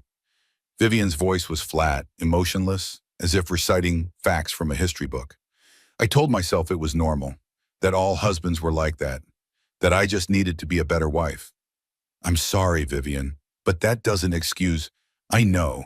Nothing excuses what I allowed to happen to you, to the women before you, to, she paused, swallowed hard, to Margaret. Ellie's breath caught. You know about Margaret? I suspected for years. Harold was drunk that night, raging about something Margaret had done. I heard the argument, then the fall, then the silence. Vivian's hands trembled. I chose not to see, just like I chose not to see what Theodore was doing to you. The confession hung in the air. 2 generations of violence, 2 generations of silence. Why are you telling me this now? Vivian reached into her purse, pulled out a flash drive. This contains 30 years of financial records. Every asset Harold and Theodore have hidden. Every shell company, every offshore account, every piece of real estate they thought no one knew about. Ellie stared at the flash drive. You're betraying your own son. My son is a monster, just like his father. And I helped create that monster by staying silent, by looking away, by pretending everything was fine. Vivian's eyes were wet. I won't do it anymore. I can't undo 30 years of cowardice, but I can do this. She held out the flash drive. Take it, use it. Make Theodore pay for what he's done. And maybe that will make up for some of what I failed to do. Ellie took the flash drive. It weighed almost nothing, but it contained the power to destroy the Ashworth Empire. Thank you, Vivian. The older woman stood, straightened her coat, tried to reassemble the dignity she had worn like armor for so long. I don't deserve your thanks. I deserve your hatred. She looked at Charlotte, sleeping peacefully in her bassinet. Take care of that baby. Give her a better life than I gave my son. Break this cycle before it breaks anyone else. She left without another word. Bernie closed the door behind her. Ellie sat holding the flash drive, thinking about cycles, about patterns, about the violence that passed from generation to generation. Theodore's grandfather had probably hit his wife. His father had killed his mother. Theodore had beaten Ellie. But it ended here. It ended now. Charlotte would never learn that love came with bruises, would never flinch at footsteps, would never count the minutes until her father's rage passed. Ellie would make sure of that. She sent the flash drive to Patricia that afternoon. The lawyer called back within the hour. This is incredible, Patricia said. There's evidence of tax fraud, money laundering, securities violations. Theodore isn't just looking at assault charges anymore. He's looking at federal prison. How long? Years, possibly decades. And with this evidence, the prenup becomes almost irrelevant. Between the domestic violence and the financial crimes, you could walk away with everything. Everything. The word echoed in Ellie's mind. She looked around the small apartment, at her daughter sleeping peacefully, at the simple life she had built in 3 weeks. She didn't need everything. She just needed enough. Enough to raise Charlotte, enough to start over, enough to never be afraid again. Patricia, I don't want to drag this out. I don't want years of court battles. What's the fastest way to end this? A plea deal. Theodore pleads guilty to the assault charges, accepts the dissolution of the prenup, walks away with whatever assets we agree to let him keep. Will he take it? After he sees what his mother gave us, he won't have a choice. Ellie nodded to herself. The end was in sight. Make the offer. Let's finish this. The courthouse stood at the corner of Main Street and Justice Avenue. Ellie found that fitting. Justice Avenue, as if the universe had arranged everything perfectly for this moment. She arrived at 8:30 on the first day of trial. The morning was crisp. October wind tugged at her navy blue coat. Reporters gathered on the steps like vultures waiting for carry-on. Patricia met her at the side entrance.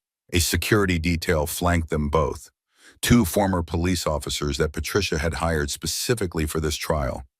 Are you ready? Patricia asked. No. Ellie adjusted her simple pearl earrings, the only jewelry she wore. But I'm going anyway. The courtroom was already filling when they entered. Reporters in the back rows, curious spectators who had lined up since dawn. A few familiar faces scattered throughout. Garrett Holbrook sat in the 3rd row. He nodded at Ellie when their eyes met. Not a smile, just acknowledgement. He had aged 10 years in the past 6 months. Deborah sat beside him. Her hand gripped her husband's arm. She looked like she hadn't slept in weeks.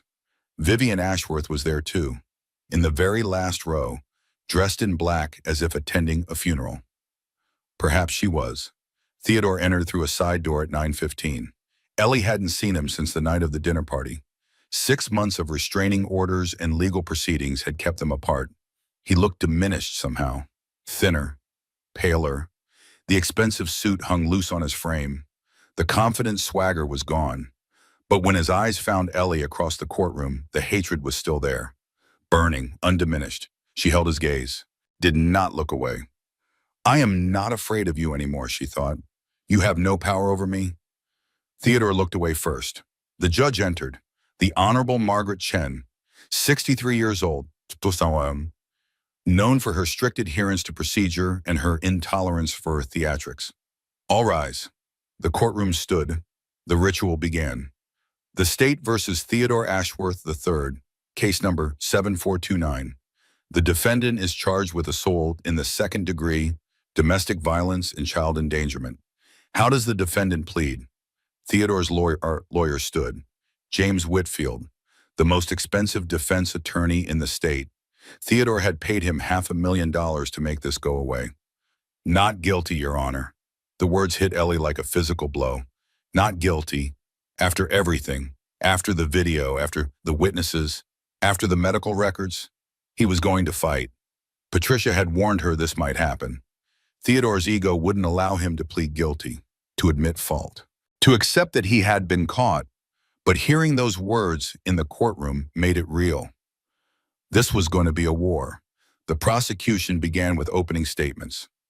Assistant District Attorney Rachel Morrison laid out the case methodically. The evidence will show that Theodore Ashworth III engaged in a pattern of systematic abuse against his wife. The evidence will show that on the night of September 14th, he struck his 8 months pregnant wife in the face in front of 5 witnesses.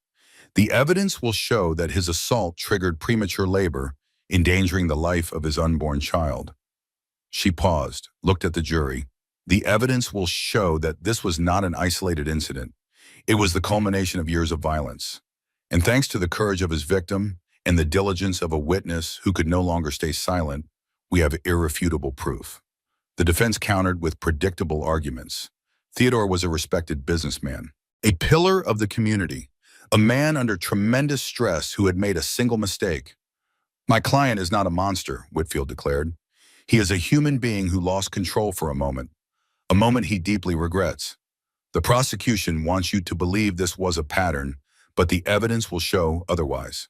Ellie listened to the lies with a calm she didn't know she possessed. She had heard them all before.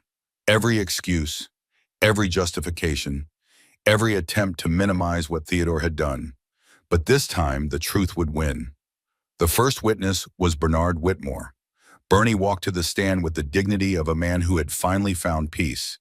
He wore his best suit, the one he saved for special occasions. Please state your name and occupation for the record. Bernard James Whitmore. I was employed as butler for the Ashworth family for 32 years. And in that capacity, did you have occasion to observe the defendant's behavior toward his wife?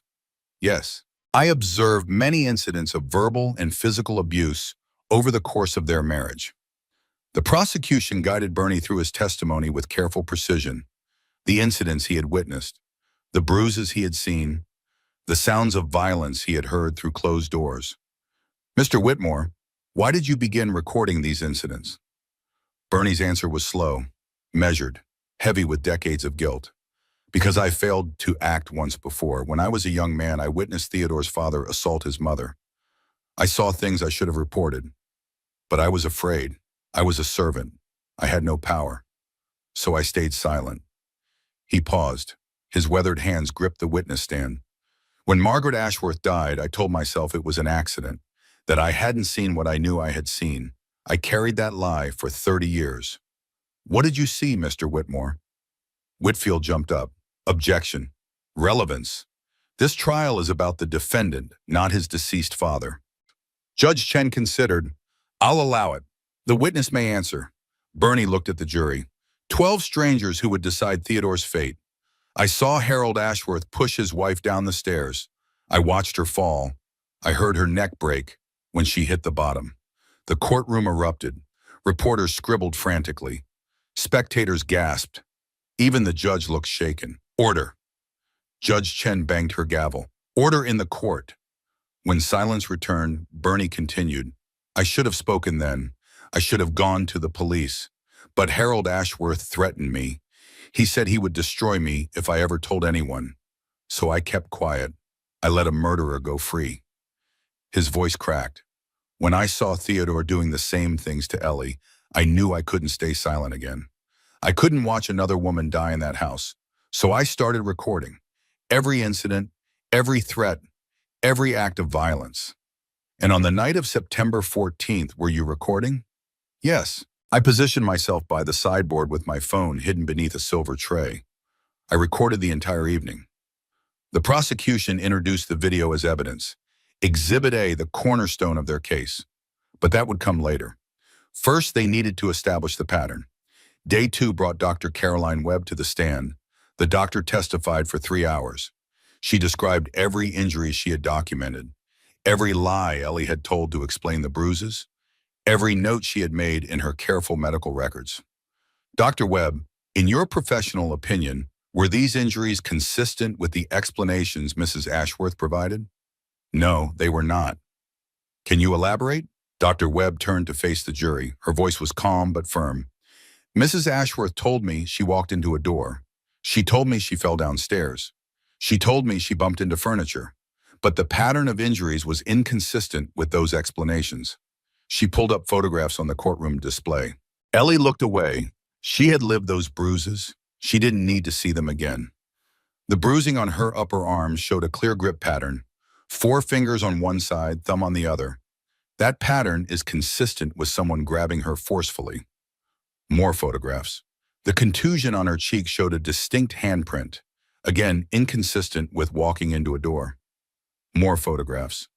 The injury to her ribs showed impact trauma, the kind you see in car accidents or physical assaults, not from bumping into furniture.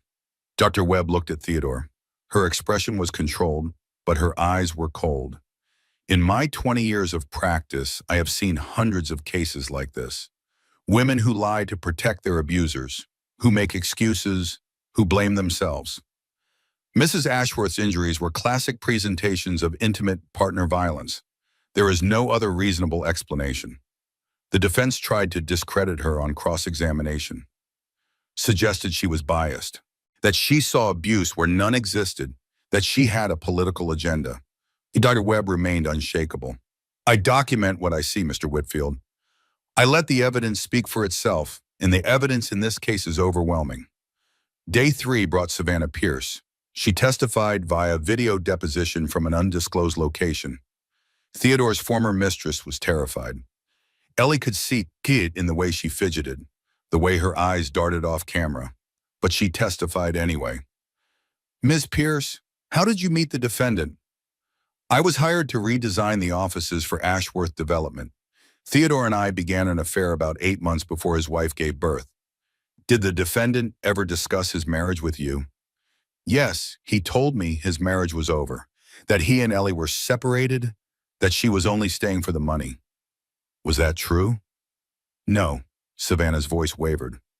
I found out later that they were still living together, sharing a bedroom, that Ellie was pregnant with his child the entire time we were seeing each other. How did you find out the truth? Ellie contacted me. She asked to meet. I thought she was going to confront me, but instead she showed me evidence. Medical records, photographs, documentation of what Theodore had done to her. Savannah wiped her eyes. I had no idea. He was always so charming, so gentle with me. I never imagined he was capable of violence. And after you saw this evidence, what did you do? I ended the relationship immediately. I gathered whatever financial documents I could access, bank statements, emails, evidence of hidden assets, and I gave everything to his wife's attorney.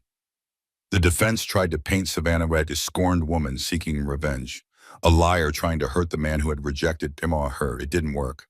The jury had seen the photographs. They had heard Bernie's testimony. They knew what Theodore was. Day 4 brought Garrett and Deborah Holbrook. Garrett testified first. His discomfort was palpable. This was his business partner, his friend, the man he had trusted for 20 years.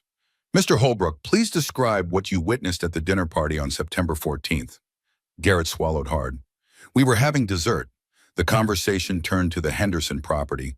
Theodore said it had closed in March. Ellie, Mrs. Ashworth, said she thought it was September. And then? Theodore became very angry. His face changed. He asked if she was correcting him. His voice was cold, threatening. What happened next? Garrett closed his eyes. The memory was clearly painful. He hit her, punched her in the face. She was 8 months pregnant, and he punched her in the face. The courtroom was silent. What did you do? I froze. Garrett's voice was barely a whisper. God help me, I froze. I watched him grab her, drag her from the table, throw her toward the stairs, and I didn't move. Tears streamed down his face. Deborah finally snapped me out of it. She screamed for someone to call 911. Only then did I stand up. Only then did I try to stop him. Why didn't you act sooner? Because I was a coward. Garrett looked at Theodore, at the man he had called a friend. Because I had suspected for years and never said anything. Because it was easier to pretend everything was fine than to confront the truth. He turned to the jury. I will never forgive myself for those seconds I hesitated. But I am here now, telling the truth. Theodore Ashworth assaulted his pregnant wife in front of me. That is what I saw. That is what happened. Deborah's testimony was equally damning. She described the shock, the horror, the moment she grabbed her phone and called for help. Did you have any doubt about what you saw? The prosecutor asked. None. Theodore hit Ellie with a closed fist. There was blood on her face. She was holding her belly, trying to protect her baby. It was the most horrifying thing I have ever witnessed. Day 5 was the video. The courtroom fell silent as the recording began to play. Ellie watched herself on the screen. The white dress, the pregnant belly, the careful smile as she made conversation with the guests. She watched Theodore's face change when she corrected him, the mask slipping, the monster emerging. She watched his fist connect with her face, watched herself grip the table, watched the blood drip onto her white dress. The silence in the recording was worse than any scream. 5 people frozen, no one moving, no one speaking. Then Theodore's voice, ice cold. If you embarrass me, I will destroy you. The video showed everything. The grabbing, the dragging, the throwing, Deborah's scream, Garrett finally standing up. And then Ellie's voice, clear and calm despite everything. No, it wasn't a misunderstanding. You hit me, in front of witnesses. And everything is on video. The video ended. The jury stared at Theodore with undisguised contempt. Several of them were crying. One woman looked like she might be sick. The defense had no response. What could they say? The evidence was irrefutable. Day 6 through day 10 focused on the financial crimes, the hidden assets, the shell companies, the tax fraud, the evidence that Vivian had provided. This wasn't directly related to the assault charges, but it painted a picture of who Theodore really was. A man who lied, who cheated, who hid his true nature beneath a charming facade. The jury needed to see the whole picture. They needed to understand that the violence wasn't an aberration. It was part of a pattern. Day 11 through day 14 was the defense's turn. Whitfield called character witnesses. Business associates who praised Theodore's generosity. Country club members who described his charm. Even a former mayor who had received campaign donations from Ashworth Development. None of them had seen what happened behind closed doors. None of them knew the real Theodore. The defense also called a psychologist, Dr. Robert Harmon. He testified that Theodore was under extreme stress at the time of the incident, that the assault was an isolated event, not indicative of a pattern. In your professional opinion, Dr. Harmon, is Mr. Ashworth a danger to others? No, I believe this was a singular lapse in judgment triggered by extraordinary circumstances. With proper treatment, Mr. Ashworth poses no threat. The prosecution demolished him on cross-examination. Dr. Harmon, did you review the medical records documenting 18 months of injuries to Mrs. Ashworth? Yes. And you still believe this was an isolated incident? The injuries documented could have multiple explanations. Dr. Harmon, did you watch the video of Mr. Ashworth punching his pregnant wife? Yes. Did that look like a man acting in self-defense? The video shows a momentary loss of control. Did Mr. Ashworth appear to be in any danger from his pregnant wife when he struck her? Silence. No, he did not. No further questions. Day 15 was Ellie's testimony. She had prepared for weeks, rehearsed with Patricia, practiced staying calm no matter what questions were asked. But nothing could truly prepare her for facing Theodore across that courtroom. She walked to the stand in her simple navy dress, no makeup to hide her face, no jewelry except the pearl earrings her mother had given her. The prosecutor guided her through the story gently. The courtship, the wedding, the first slap. Why didn't you report the abuse to the police? Because I loved him, because I believed he would change, because he apologized every time and promised it would never happen again. But it did happen again. Yes, it escalated. Slaps became punches. Punches became throws. By the time I realized how bad it was, I was already trapped. Trapped how? Ellie looked at the jury, 12 strangers who would decide her future. Theodore controlled everything. The money, the credit cards, my phone, my courtroom. He had isolated me from my friends and family. I had no resources, no support. I was completely dependent on him. What changed? I got pregnant. Her voice wavered slushiton. I realized I couldn't bring a child into that house. I couldn't let my daughter grow up watching her mother get beaten. So I started planning. Planning what? My escape. I found allies. Bernie, DeWebb, a lawyer who specialized in cases like mine. We started gathering evidence, building a case. And the dinner party? Ellie took a deep breath. I knew Theodore would lose control if I challenged him publicly. I knew Bernie would be recording. I knew it was the only way to get evidence that couldn't be explained away. And so you deliberately provoked him? I created conditions where his true nature would be exposed. Everything he did that night, he chose to do. The defense cross-examination was brutal. Whitfield attacked her credibility, her motives, her character. Mrs. Ashworth, isn't it true that you stand to gain over $100 million if my client is convicted? The prenuptial agreement has a morality clause. If Theodore is convicted of a felony, I'm entitled to half of the marital assets. Yes.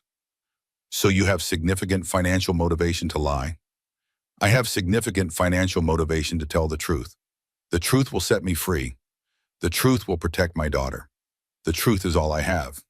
Isn't it true that you manipulated the situation to manufacture evidence against my client? I exposed the truth. There's a difference. You admit that you planned the dinner party specifically to provoke an assault? Ellie looked at Whitfield calmly. I planned the dinner party to create a situation where my husband's true nature would be revealed. I didn't make him hit me. I didn't force his hand. He chose violence. He has always chosen violence. I just made sure there were witnesses. You don't deny that you manipulated the situation? I survived. Her voice was steady, strong. I protected my daughter. If exposing my husband's violence is manipulation, then yes, I manipulated, and I would do it again. Whitfield had no more questions. The closing arguments stretched over 2 days. The prosecution was methodical. They walked through every piece of evidence, every witness, every photograph and medical record and financial document. Theodore Ashworth is not the man he pretends to be, Rachel Morrison concluded. Behind the charming smile and the expensive suits is a violent abuser who terrorized his wife for years. The evidence is overwhelming. The testimony is consistent. The video speaks for itself. She pointed at Theodore. This man punched his 8 months pregnant wife in the face. He threw her toward the stairs. He triggered premature labor that almost killed his own child. And now his lawyers want you to believe it was just a misunderstanding? She turned to the jury. Don't let him escape justice. Don't let him walk free to find another victim. Hold him accountable for what he has done. The defense pleaded for mercy, for context, for understanding. My client made a terrible mistake, Whitfield admitted, but a mistake is not a pattern. A moment of anger is not a criminal enterprise. The prosecution wants you to believe Theodore Ashworth is a monster. But monsters don't run successful businesses. Monsters don't donate to charity. Monsters don't have friends who speak of their kindness. He spread his hands. Was Theodore wrong to strike his wife? Absolutely. Does he deserve punishment? Perhaps. But he does not deserve to be treated as a violent criminal for a single moment of lost control. The jury retired to deliberate at 4:30 on the afternoon of day 17. Ellie waited in a conference room with Patricia. Bernie sat in the corner, silent, watchful. How long do you think? Ellie asked. Hard to say. Could be hours, could be days. It was 4 hours. At 8:45, the bailiff announced that the jury had reached a verdict. The courtroom filled quickly. Reporters, spectators, everyone who had followed the trial. Ellie took her seat. Her heart pounded, her hands trembled. This was it, the moment everything came down to. Theodore sat at the defense table. His face was pale, his leg bounced nervously. The jury filed in. 12 faces, 12 decisions. Has the jury reached a verdict? The foreperson stood, a middle-aged woman with graying hair and tired eyes. We have, Your Honor. On the charge of assault in the second degree, how do you find the defendant? Guilty. The word echoed through the courtroom. Ellie closed her eyes, let out a breath she hadn't realized she was holding. On the charge of domestic violence, how do you find the defendant? Guilty. On the charge of child endangerment, how do you find the defendant? Guilty. Guilty. Guilty. Guilty. The courtroom erupted. Reporters rushed for the exits. Theodore's lawyers scrambled to confer. Vivian Ashworth buried her face in her hands. Theodore himself sat frozen, the reality crashing over him. His life was over. Everything he had built, everything he had fought for, gone. Ellie looked at him one last time. The man she had married. The man she had feared. The man who had almost destroyed her. She felt nothing but relief. The sentencing hearing came 2 weeks later. Judge Chen had reviewed everything, the evidence, the testimony, the victim impact statement that Ellie had written through tears. Mr. Ashworth, please rise.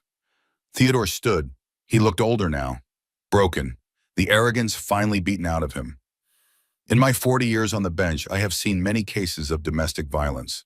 But this case stands out, not because the violence was more severe than others, but because of the systematic nature of the abuse, the calculated cruelty, the absolute disregard for your wife's humanity. Judge Chen shuffled papers on her desk. You had every advantage in life, Mr. Ashworth. Wealth, education, power, and you used those advantages to terrorize a woman who loved you, to isolate her, to control her, to beat her. She looked at Theodore with something between pity and disgust. Your wife was 8 months pregnant when you struck her. Your own child was endangered by your violence, and even now you show no remorse, no understanding of what you have done. She set down her papers. The prosecution has requested the maximum sentence.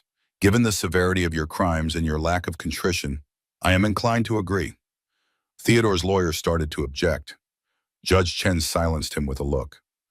Theodore Ashworth III, I sentence you to 7 years in state prison. You will serve a minimum of 5 years before becoming eligible for parole. You are hereby ordered to have no contact with your former wife or daughter for a period of 15 years. 7 years, 5 years minimum, 15 years of no contact. Theodore sagged. His lawyers caught him before he fell. They led him away in handcuffs, through the side door, toward the prison transport waiting outside.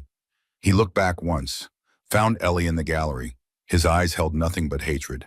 She held his gaze until the door closed behind him. Then she stood, gathered her things, walked out of the courthouse, free. Patricia met her on the steps. It's over, the lawyer said. The criminal case is done. Now we finalize the divorce. How long? A few weeks. Theodore's assets are frozen pending the fraud investigation. But the prenup is clear. You're entitled to half of everything. More, actually, given the hidden assets we uncovered. $147 million. That was the final number. Half of Theodore's actual wealth, including the assets he had tried to hide. Ellie didn't care about the money. She had never cared about the money. But she would take it, use it, build something good from the ruins of her marriage, a foundation for domestic violence survivors, a safe house for women escaping abusers, a legacy of hope instead of fear. Ruth met her at the bottom of the steps. Her mother had been in the gallery every day, watching, supporting, believing. "You did it, baby." Ruth hugged her tight. "You really did it." "We did it," Ellie said. "All of us. Bernie, Dr. Webb, Patricia, even Savannah. I couldn't have done it alone." "And you were never alone. You just couldn't see it." They walked together toward the car, away from the courthouse, away from Theodore, toward whatever came next. Ellie didn't look back. 6 months later, Vermont greeted Ellie with snow. The farmhouse stood at the end of a long dirt road. White fields stretched toward the mountains. Smoke curled from the chimney. Inside, warmth and safety waited. Ellie carried Charlotte up the porch steps. Her daughter was 7 months old now. Fat cheeks, curious eyes, a laugh that sounded like music. The farmhouse had cost $300,000, a fraction of her settlement, but it was worth more than all the money in the world, because it was home. Bernie opened the door before she could knock. He always did that. Some habits from 32 years of service were hard to break. "Welcome back, Mrs. Ashworth. How was the doctor's appointment?" "Perfect. Charlotte's hitting all her milestones. Dr. Webb says she's completely healthy." "That is wonderful news." Bernie reached for the baby. Charlotte went to him willingly. She adored her Uncle Bernie. "Shall I prepare lunch while you rest?" "Bernie, you don't have to." "I want to." He smiled, a genuine smile, something she rarely saw in those first years at the Ashworth estate. "It gives me purpose." Ellie didn't argue. Bernie had moved into the guest cottage 2 months ago. He insisted on paying rent. She insisted on refusing it. They had compromised on him cooking dinner 3 nights a week. The truth was, neither of them wanted to be alone. They had survived something together. That created a bond that couldn't be broken. She settled into the kitchen while Bernie fed Charlotte mashed peas. The room was warm. Sunlight streamed through the windows. The smell of fresh bread filled the air. This was peace. This was safety. This was everything she had fought for. Her phone buzzed. A text from Marcy. "Still coming on Saturday?" Ellie smiled as she typed her reply. "Wouldn't miss it." Marcy had been a regular visitor since the trial ended. Every few weeks she made the drive from Boston. They spent long weekends talking, healing, rebuilding the friendship that Theodore had destroyed. It wasn't easy. 3 years of silence had created distance, hurt feelings, resentment on both sides. But they were working through it, day by day, conversation by conversation. That was how healing worked. Not all at once, not in dramatic breakthroughs, but in small moments, accumulated over time. The first month in Vermont had been the hardest. Ellie couldn't sleep. Every creak of the floorboards made her jump. Every car on the road made her heart race. She checked the locks constantly. 5 times, 10 times, 20 times a night.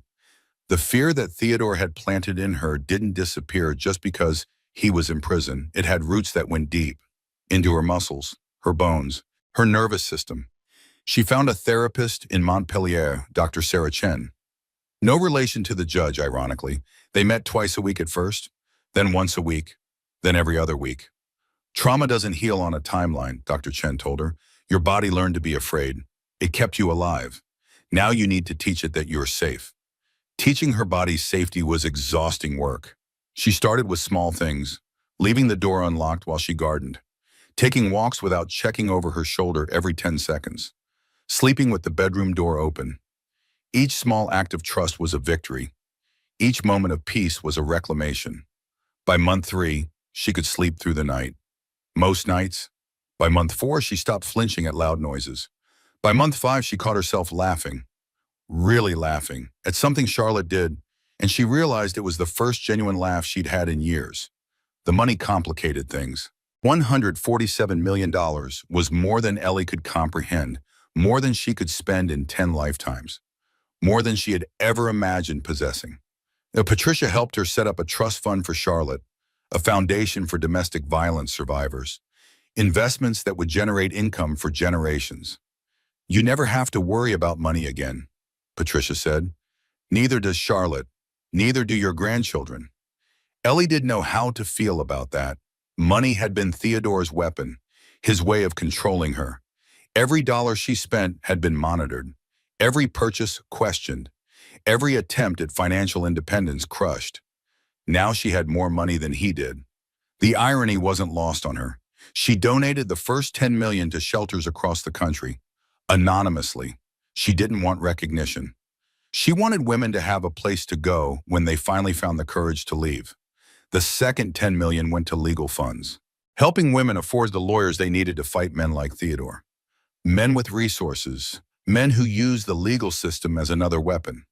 The third 10 million went to research, understanding the psychology of abuse, developing better intervention programs, training police and doctors to recognize the signs.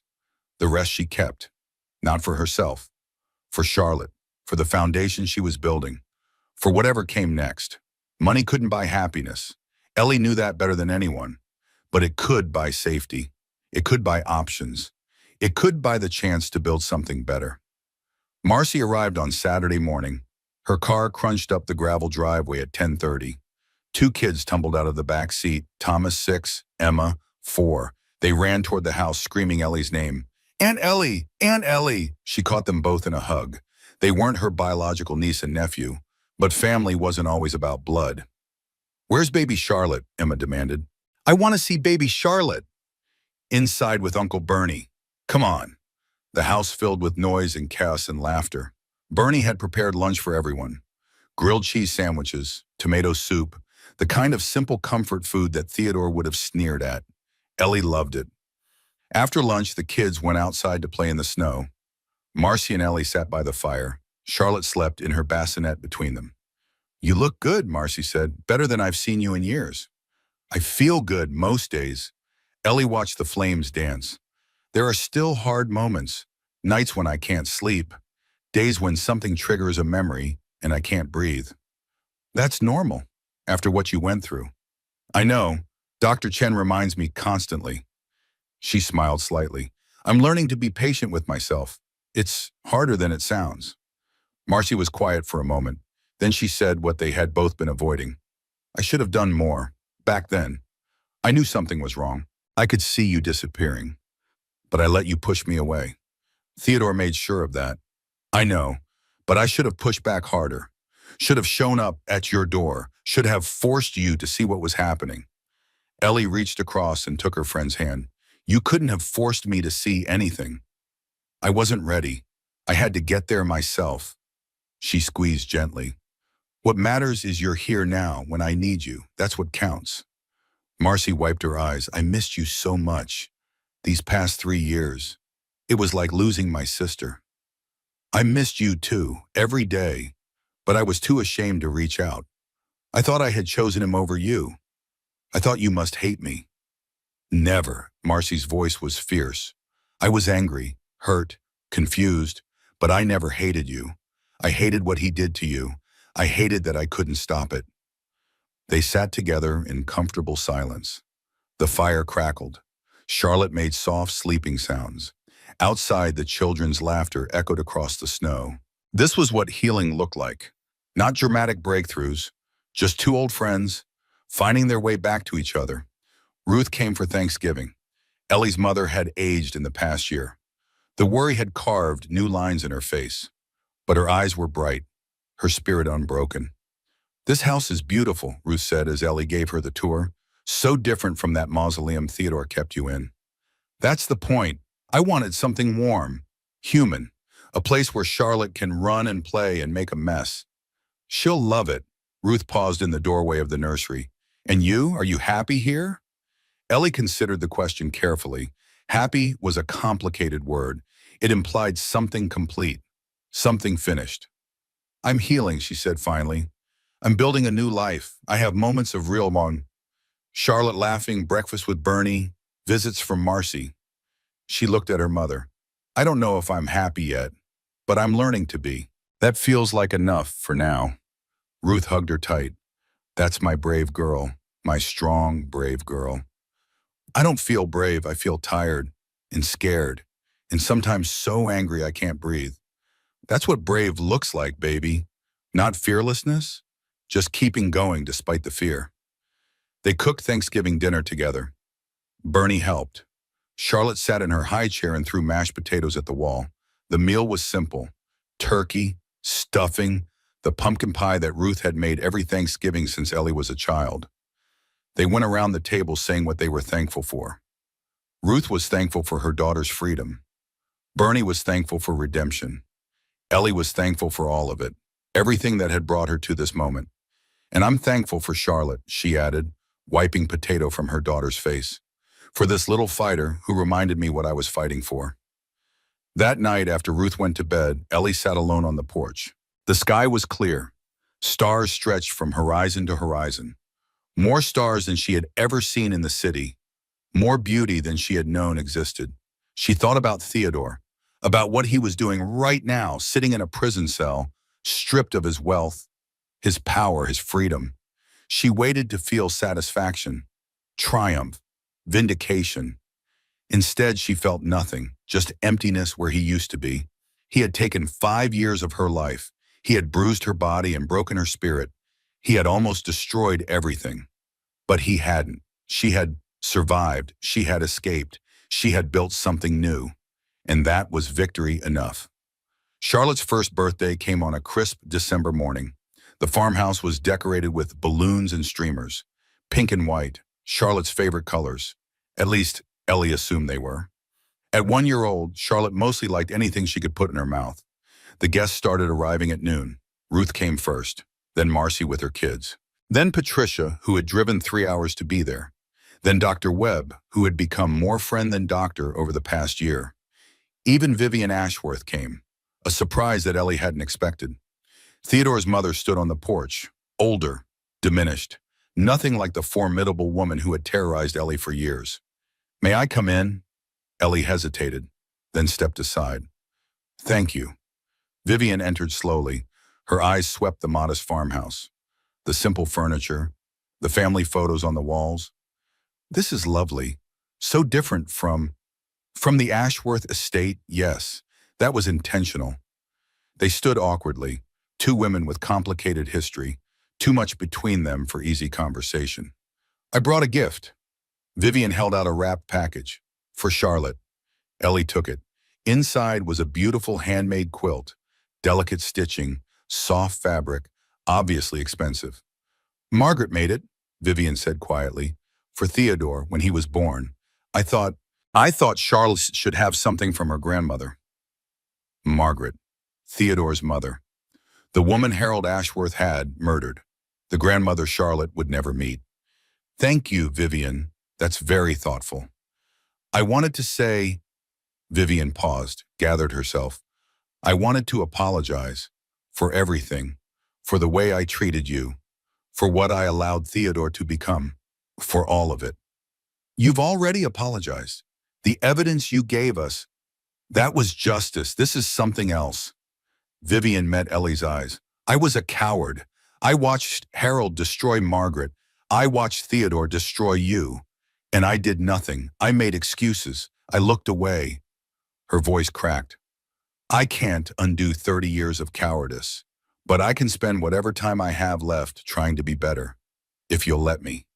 Ellie studied the older woman, the woman who had enabled so much pain, who had chosen blindness over action, who had finally too late found the courage to do the right thing. "I'm not ready to forgive you," Ellie said honestly. "I don't know if I ever will be. What happened in that house? The things you ignored." Vivian nodded. "I understand. But Charlotte deserves to know her family history, the good parts at least, and Margaret's quilt." Ellie touched the soft fabric. "Margaret deserves to be remembered for the woman she was before Harold destroyed her." "Thank you." Vivian's voice was barely a whisper. "That's more than I deserve." "Yes, it is." They rejoined the party. Vivian stayed for an hour, held Charlotte briefly, then left quietly without fanfare. Ellie didn't know if she would ever see her former mother-in-law again, didn't know if she wanted to, but she had taken the first step towards something. Not forgiveness, exactly, but understanding maybe. The recognition that people were complicated, that even the worst choices came from somewhere. The rest of the party was pure joy. Charlotte smashed her hands into her birthday cake, got frosting everywhere, laughed at the mess she had made. Bernie took approximately 100 photographs. He had become the unofficial documentarian of Charlotte's life. Every milestone captured, every moment preserved. They sang happy birthday, off key, too loud, perfect. After the guests left, after Charlotte was bathed and put to bed, Ellie walked outside. The sun was setting behind the mountains, gold and pink and purple streaking across the sky. Snow sparkled in the fading light. Bernie joined her on the porch. They stood together in comfortable silence. 1 year, Ellie said softly. It's been 1 year since she was born. A great deal has changed. Everything has changed. She looked at her hands, the same hands that had gripped the dining room table while blood dripped from her lip. Sometimes I can't believe we made it, that any of this is real. It's real, Bernie assured her. You made it real. Through courage and determination and an extraordinary will to survive. I couldn't have done it without you. Perhaps, perhaps not. Bernie smiled slightly. You are stronger than you know, Mrs. Ashworth. You always have been. Ellie considered that, the idea that the strength had always been there, waiting, hidden beneath the fear and the doubt and the learned helplessness. Maybe Bernie was right. Maybe the courage to leave had lived inside her all along. Theodore had just buried it so deep she couldn't find it, until she had to, until Charlotte gave her a reason to dig. What happens now, she asked. Now you live, Mrs. Ashworth. You raise your daughter. You build your foundation. You help other women find the same courage you found. And you? Bernie was quiet for a moment. Then he said something he had never said before. I would like to stay, if you'll have me. Not as a butler, just as a friend. A grandfather figure, perhaps, for Charlotte. Ellie felt tears prick her eyes. This man who had served terrible people for 30 years, who had finally broken his silence, who had risked everything to help her escape. I would like that, Bernie. I would like that very much. They stood together as the last light faded. Two survivors, two witnesses to horror, two people who had chosen courage over silence. Tomorrow would bring new challenges, new fears to face, new healing to do. But tonight on this porch, watching the stars merge over the mountains, Ellie felt something she had almost forgotten. Peace. She had spent 5 years in a prison of fear, trapped by a man who controlled her every breath, believing she had no power, no options, no way out. She had been wrong. The prison door had been unlocked all along. She had just been too afraid to turn the handle, too broken to believe she deserved freedom. But not anymore. She thought about all the women still trapped, still afraid, still believing the lies their abusers told them. That was why she was building the foundation, why she was telling her story, why she refused to be silent. Because every woman deserved to know the truth, that they were stronger than they believed, that help existed, that escape was possible. Charlotte's cry came through the baby monitor, soft at first, then more insistent. Ellie smiled, went back inside, climbed the stairs to her daughter's room. Charlotte was standing in her crib, reaching for her mother, face wet with tears. Hey, sweetheart. Ellie lifted her, held her close. It's okay. Mama's here. The baby quieted immediately, snuggled against her mother's chest. Complete trust. Absolute safety. This was why she had fought. This was why she had survived. This was what it had all been for. A child who would never learn that love came with bruises. A daughter who would never flinch at footsteps. A little girl who would grow up believing she was worthy of gentleness. Ellie rocked Charlotte until she fell asleep, then laid her gently back in the crib. She stood at the window, looked out at the mountains bathed in moonlight. Somewhere, hundreds of miles away, Theodore sat in a prison cell, counting the days, the weeks, the years. She didn't think about him often anymore. He was a chapter that had ended, a nightmare she had woken from. Her life now was filled with different things. Charlotte's laughter, Bernie's cooking, Marcy's visits, Ruth's phone calls, the foundation that was taking shape, the women she was helping. She had transformed, not into someone new, into who she had always been. Before Theodore, before the fear, before the learned helplessness that had kept her trapped. The woman in the mirror now was strong, scarred, but whole. She used to think strength meant enduring, staying, surviving whatever was thrown at her. She was wrong. Strength was leaving. Strength was trusting herself when everyone said she was crazy. Strength was building a new life from the ashes of the old. Strength was standing here, in this farmhouse, with her daughter sleeping peacefully down the hall and her future stretching out before her like those endless Vermont hills. She had escaped the prison. She had found her voice. She had reclaimed her life, and she was never going back. And that is how Ellie Ashworth walked out of the darkness and into the light. If this story touched your heart, if it made you feel something real, I would love to hear from you. Drop a comment below. Tell me what moment hit you the hardest. Was it the dinner party, the verdict, or watching Ellie finally find peace? Your comments help other women find these stories.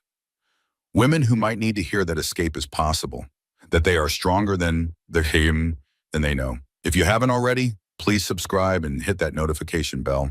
I share stories like this every week. Stories of courage, justice, and women who refuse to stay silent. Thank you for listening. Thank you for being here. Until next time.